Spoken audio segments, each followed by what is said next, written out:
Right then, this is now my Artur Beterbiev versus Dmitry Bivol 2. The card of the century, they're calling it. My full card predictions for the card of the century. And yes, I'm also going to the event in Saudi, heading out there in a few days. So that is, of course, very exciting to see a massive card like this. Possibly the best card we might see in our lifetime. I don't know. There might be some bigger fights made, but for now, we know for a fact this is the biggest card of the century. Let's get right in to the full card predictions. Starting off with Joshua Buatsi versus Callum Smith. I'm going with Joshua Buatsi to win this fight via points decision. I think that overall, Buatsi is going to be able to outsmart Callum Smith here, in my opinion. It's going to be an interesting one. I think Callum Smith will be able to get success, but I think for Callum Smith to get most of his success, he's going to have to try and fight the fight at range.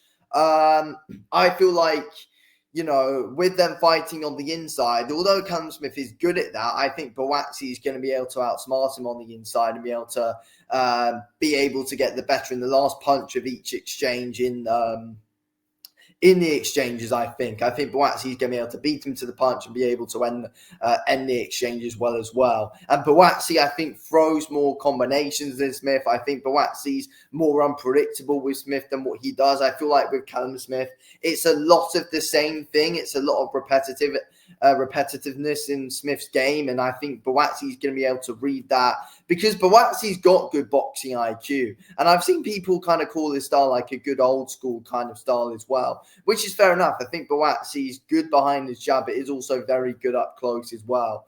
I think Buatsi's going to be able to outsmart Smith. I think Smith definitely hits harder than what Buatsi does, but who's the smarter boxer? Who's the quicker guy? It's Joshua Buatsi. So I think Buatsi's going to win this fight. It's not going to be easy. Smith's going to make him really dig deep for it.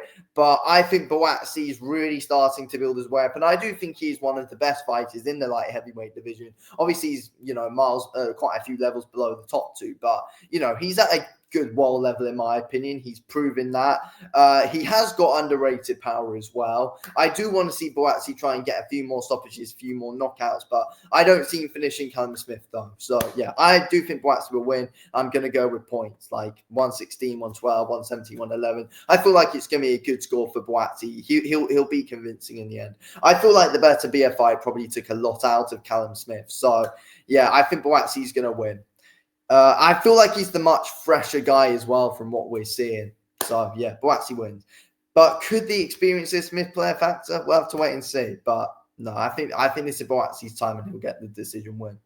Next up, we've got Kabayel versus Zhilei Zhang prediction. I think that Kabayel is going to destroy Zhilei Zhang. I think he's going to win in either rounds 5 or 6. I think Kabayel's bodywork's going to play a big factor. And I think Kabayel's got some of the best bodywork in boxing right now, if I'm being completely honest. I feel like it's really, really, really good, and it's ridiculously effective as well. And I feel like he'll be able to really drain Zhang.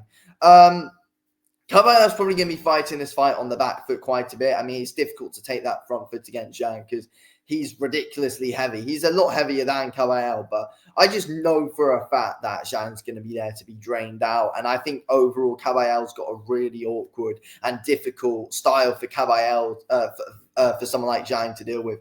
Because thing is, Kabayel is a very high volume boxer. He's very good with his volume. He's got a good jab to the body, good jab upstairs, and he's unpredictable with when he's going to come in. But he is high volume. With Zhang, he isn't very busy. He's just looking to set up and land that big shot in that southpaw stance. But I don't think it's going to phase Kabayel. I feel like he's much quicker than Zhang. I feel like, his combinations are very explosive. Zhang doesn't, Zhang's not a great, amazing combination puncher. He just hits hard, and his, big power and timing is what gets to him. But I feel like I said it in my overall preview as well. I think it's a weird one here, but I think Kabayel's he's going to be too small for Zhang's liking. I think Kabayel's going to be hard to time because he is small. He's going to be able to duck under those shots. And, Caballero, he fights pretty small. And I feel like that's going to be something that phases Zhang and is going to take his timing off. I feel like Caballero is going to be difficult for him to figure out. But with the constant attacks to the body that Caballero is going to do, it's going to drain Zhang like we've never seen before. So I think Caballero is going to be able to stop Zhang. That's what I'm saying. Okay, next up, we've got Vergil Ortiz Jr. versus Israel Madrimov. My prediction is Vergil Ortiz to win this fight via robbery. And yeah, I hate predicting robberies. But I just see this being the kind of fight where there's going to be a robbery. I feel like there's at least going to be one fight on the card where we're thinking, that's not a good decision at all. It's like we see that on most cards now. Like Dave Allen, Johnny Fisher, for example. What a bloody shocking decision that was. There's always going to be these controversial decisions, and I feel like this is the fight. I think Madrimov's going to start off very well. I think Madrimov, he's going to be a really difficult guy to figure out. Terence Crawford couldn't really pin him down or figure him out the whole fight, really. So he's a real difficult and clever man to be in there with, and the range management of Madrimov is very good as well. Ortiz has obviously got that power and likes to come forward and put that pressure on you, and I feel like that's what the judges are going to want to favour, and they're not going to take into account, that good flashy style of Madrimov. Enough in my opinion. And I think the power of Ortiz, Ortiz will be landing the bigger shots in my opinion in this fight, but he's going to end up getting outlanded. And I feel like that's a big thing, which is going to play into factor of a lot of us fans scoring the fight to Madrimov. But I feel like the judges are going to favour those power punches of Ortiz. But again, though, can Ortiz fully pin down Madrimov in this fight, though? Because I think he's going to win via robbery. I think Madrimov's jab's going to be in his face. I think the lead hand's very difficult to solve with Madrimov. I think Madrimov's backhand is very unpredictable. You don't really know when it's going to come. And I think Ortiz is going to be shocked and a bit stunned at times in this fight, in my opinion. He's not really going to know what's coming at him. I feel like Ortiz might feel more comfortable as the fight goes on. Obviously, Ortiz has got like 20 knockouts and 21 wins. He's got big power. Can he shut Madrimov's lights out? Yes. Has Madrimov got power? Can he shut Ortiz's lights out? Yes. Both guys can shut each other's lights out. But I think that this is going to decision. I feel like Madrimov's too skilled to get knocked out. I feel like Madrimov's too defensively sound to get knocked out.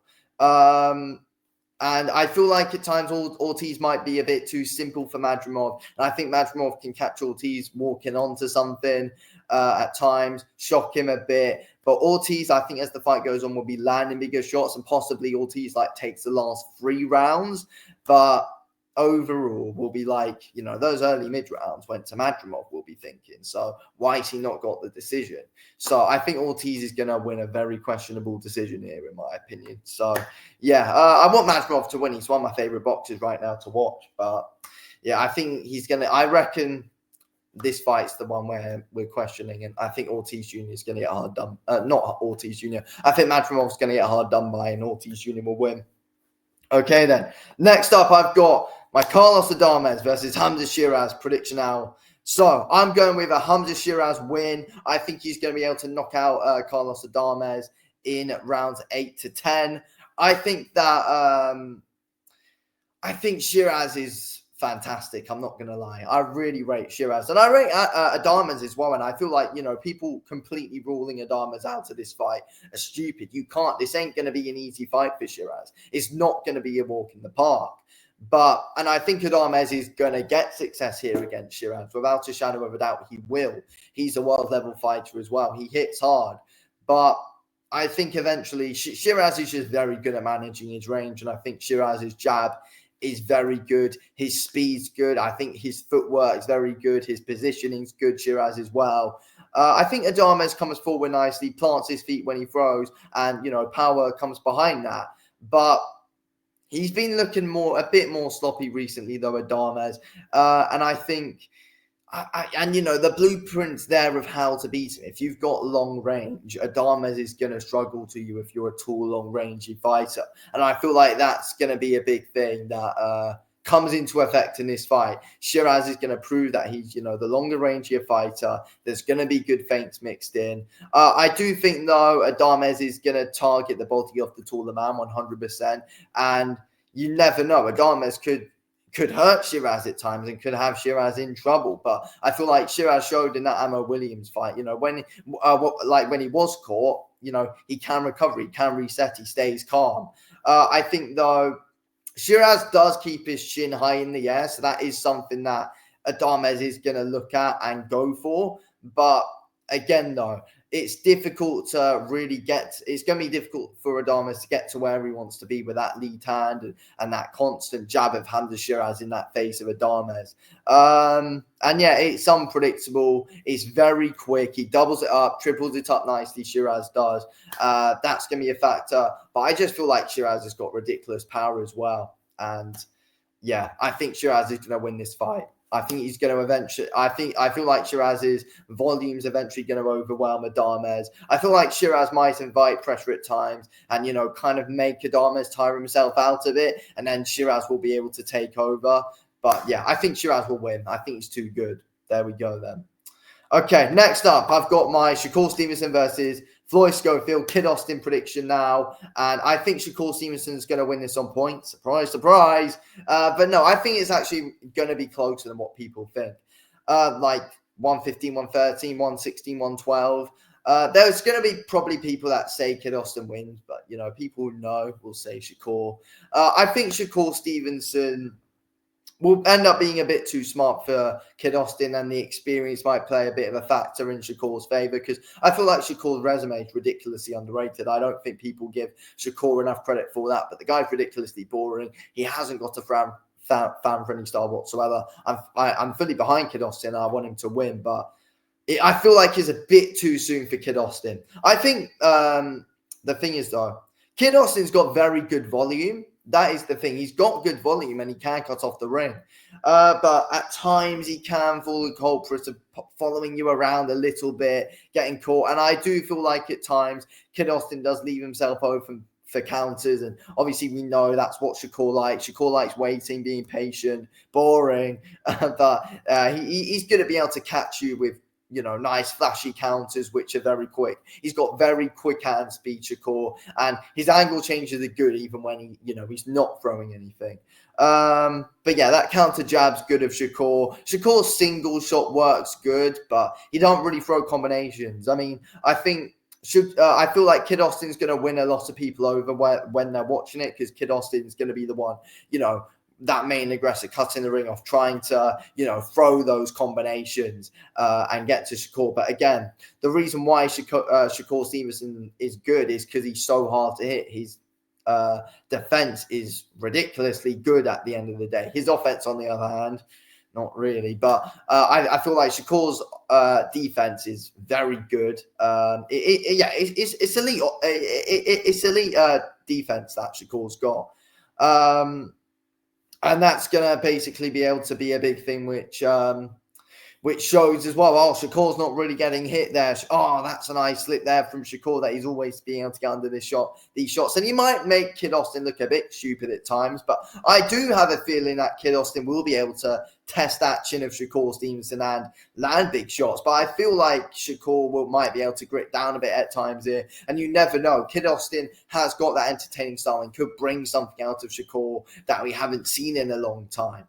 But yeah, I think Shakur's going to win the fight. I feel like he's going to prove to be too smart for Kid Austin. I feel like Shakur's going to be able to nick the later rounds and keep up a good pace at times. But I mean, he can keep up a good pace though, Shakur, because he don't really do anything. You never know. If Kid Austin can try and drain him out a bit, then we could be in for a different story. But I don't think Kid Austin's the guy to beat Shakur Stevenson just yet. I don't think he's got that experience. I feel like if Kid Austin had a fight against an experienced guy like an Oscar Valdez or something, I could have even favored Kid Austin. I think the guy is very good, but I don't think he's ready for Shakur just yet.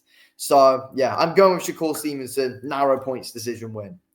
Next up, we've got Daniel Dubois versus Joseph Parker. I'm going with Joseph Parker to win this fight on points. Yeah, look, if I'm being honest here, I'm I do think that Joseph Parker's going to be able to outsmart Dubois.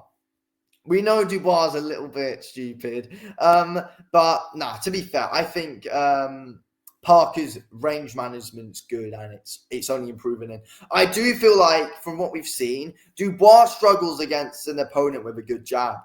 We saw it against Usyk. We saw it against Hrgovic. You know, he struggles with against an opponent with a good jab. We saw it against Joyce as well. Joyce was able to, jab Dubois' head off in the end, and break his eye socket with his jab. So. And we know how quick the jab is of Joseph Parker, and I feel like that's going to be something that causes Dubois issues. I feel like he just walks into it. He has got a good chin overall, Dubois, but has he got that dog in him? That's a big thing in my opinion. And I still don't know. I don't think Dubois will quit. I don't think Parker is flashy, or I don't think he's flashy enough to stop Dubois like Usyk was, because that's the thing. I don't think he's nowhere near as flashy as Usyk, and that's why Usyk was able to stop Dubois. But Parker is good at his timing is very good, and he's got big power. He's strong, and I feel like he has got better power than what people do think. I think. We saw him rob a Wilder countless at times. We saw him stun Zhang quite a few times in that fight. He has got good power, and Parker is a big guy now. I mean, it's been evident in the weigh-ins as well. And so far, we've seen him walking about, and he's a big guy. He is a very big guy. And I feel like for this fight, Parker's going to have to take that front foot. I feel like Parker's going to try and approach this fight kind of like how he approached the Wilder fight. Take that front foot, cut the ring off. Don't follow Dubois around, though. But he's going to be trying to land some big shots, land that Balkan overhand that we saw against Wilder. But he's going to be smart with this as well. Parker's going to, pick some random explosive moments which are unpredictable. Dubois could get moments, but I also feel like as well, if Parker can back Dubois up, which I think he's very capable of, and which I think might happen, because I feel like Parker might actually be heavier than Dubois in his weigh-in. I feel like if Parker's the bigger guy and can back Dubois up, I feel like Dubois is not going to be able to fight backwards, and that's going to be something that puts him more in Parker's favor. I feel like Parker's feints are going to have to be on point as well. I mean, that's what we saw in the Wilder fight. That's what we saw in the Zhang fight. And I feel like Joseph Parker and Andy Lee, I trust that partnership so much in order to pick Joseph Parker to win. I feel like the game plan is going to be on point here. I honestly think Parker might school him, to be honest. I really do. I mean, yeah, I feel like the AJ win for Dubois. I mean, Dubois is more confident than ever, but it's like, where was AJ's jab in that fight? Where was anything from AJ? And I feel like Dubois can be there to be timed. We saw when AJ actually got his timing right, he caught Dubois in that fifth round. Parker's timing is going to be correct all night. It's going to be good all night. And it's going to be interesting to see how Dubois deals with that timing of Joseph Parker. And I don't think he'll quit, but I think he might mentally quit in there. And it's going to end up going the distance, and Joseph Parker will win this fight via decision. That's what I'm saying. Points win for Joseph Parker is my prediction. Then we, of course, go to the main event, Beterbiev versus Bivol 2. I'm going with a Dmitry Bivol win on point. I think Bivol will make the adjustments. I hope he does as well, Bivol, because he's one of my favorite boxers. But yeah, I think Dmitry Bivol makes the adjustments and wins this fight. I think for Bivol, I feel like he's going to be planting his feet much better this time, because obviously I think with Bivol, we know how great of a mover he is, but I feel like this time when Bivol throws, he's going to be planting his feet more. And, like we saw it in that first fight, especially in those early and mid rounds, quite a bit at times. When Bivol planted his feet, he got to Beterbiev and actually was landing big shots on it. And it was evident to see. Bivol was landing big shots on Beterbiev when he was planting his feet a lot. And I feel like, that jab of Bivol, I feel like it's going to be more consistent. I feel like Bivol kind of neglected the jab in like that, those 9, 10, 11, 12 rounds. I feel like he kind of neglected the jab a bit. And that might have been what let him down on the judges' scorecards. I do think Bivol won that first fight, but I feel like, we kind of neglected the jab a bit, and Beterbiev's pressure does do that, but I feel like Bivol is going to manage his range better here. And I do think a big thing that Bivol knows and wants to do as well, he's going to want to pace himself better. That is the thing. But Beterbiev's pressure is consistent for a 40-year-old man. But I still do question, though. He is 40. I don't know why I said for a 40-year-old man, because Beterbiev is an incredible fighter no matter what. But is Father Time going to eventually, catch up to Artur Beterbiev? When will it be? Will it be here? I don't know. But I feel like Bivol's going to want to target the body more here as well. I think for Beterbiev, his power is ridiculous. It is ridiculous, but I don't think he's quick. I feel like he can be a bit slow at times, but I feel like his power is ridiculous and it can really put you off. And Beterbiev was able to find some good openings in that first fight at times when Bivol opened up too much at times. Beterbiev was able to catch him with some decent counters. And, they were hard, effective shots from Beterbiev. Then he was eventually able to follow up. But Bivol was always still moving. His footwork was good. Bivol's very difficult to pin down. And I still feel like he's going to be very difficult to pin down with his movements. I just feel like when Bivol wants to throw, I feel like his feet are going to be planting more, and he's going to be able to land even bigger shots on Beterbiev, and he's going to gain Beterbiev's respect even better than what he did in that first fight. So I think Bivol's going to win, but yeah, Beterbiev's pressure is good, and Beterbiev can back you up. And I still expect Beterbiev to be the one on that front foot. I still feel like, you're not going to be able to put Beterbiev on the back foot. Even someone like Bivol is not going to be able to put Beterbiev on the back foot. I'd be surprised. I feel like Bivol's going to want to fight this fight off the back foot. But the angle changes of Bivol are what are very good. And, once he gets his angle changes going, he's going to plant his feet, get those punches off. And I feel like Bivol's combination punches are better than what Beterbiev's are. And I feel like that's going to be what sways the judges and most of us fans that have Bivol up. So, yeah, I think Dmitry Bivol's going to win this fight on point. That's what I'm predicting. But, yeah, what a night of boxing this is going to be. I can't bloody wait, to be completely honest with you. I can't wait. It's going to be a very interesting one. But yeah, the card of the century by a mile. Will it reach up to people's expectations? I feel like, I've said only 2 fights end in knockout. I feel like 5 will go the distance. It's just because, these are such high-level matchups. It is difficult to get knockouts when you've got someone who's very good offensively, but also very good defensively. We got so much of those in this fight. In this whole event, it's interesting. I can't wait. I can't wait. But yeah, there were all my predictions. I'll speak to you all in the next one. Anyway, thanks for watching.